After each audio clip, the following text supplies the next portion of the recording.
কোটা সংস্কার আন্দোলনে ছাত্র জনতার উপর গুলি চালানোর নির্দেশদাতা হিসেবে শেখ হাসিনার বিচারের দাবিতে চাঁদপুরের মতলব উত্তর উপজেলার কলাকান্দা ইউনিয়নে যুবদল অবস্থান কর্মসূচি পালন করেছেন।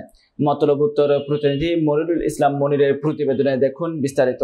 বৃহস্পতিবার দুপুরে কলাকান্দা ইউনিয়ন পরিষদের সামনে এই কর্মসূচি পালিত হয়। এর আগে ভোর থেকে বিভিন্ন ওয়ার্ড থেকে খণ্ড খণ্ড মিছিল নিয়ে প্রথমে জড়ো হয় যুবদলের নেতাকর্মীরা। পরে সেখানে অবস্থান কর্মসূচি ও সমাবেশ করেন তারা। এ সময় তারা শেখ হাসিনা ও তার দোসরদের শাস্তির দাবিতে বিভিন্ন স্লোগান দিতে থাকেন।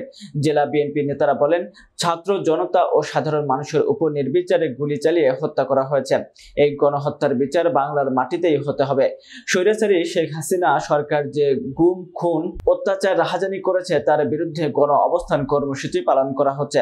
উপজেলা যুবদলের যুগ্ম আহ্বায়ক আব্দুল মান্নানের নেতৃত্বে অবস্থান কর্মসূচিতে উপস্থিত ছিলেন কলাকান্দা ইউনিয়ন বিএনপির সাবেক সভাপতি ও সাবেক UP chairman Moseley Uddin Molla, Kalakanda union যুবদলের সভাপতি মহসিন ব্যাপারী, সাধারণ সম্পাদক রফিকুল ইসলাম তাঁতি, সাংগঠনিক সম্পাদক ওমর আলী, ছাত্রদলের আহ্বায়ক আবুল খায়ের রানা, স্বেচ্ছাসেবক দলের সদস্য সচিব আব্দুল কাইয়ুম মাল সহ স্বেচ্ছাসেবক দল, যুবদল, ছাত্রদলের নেতাকর্মীরা।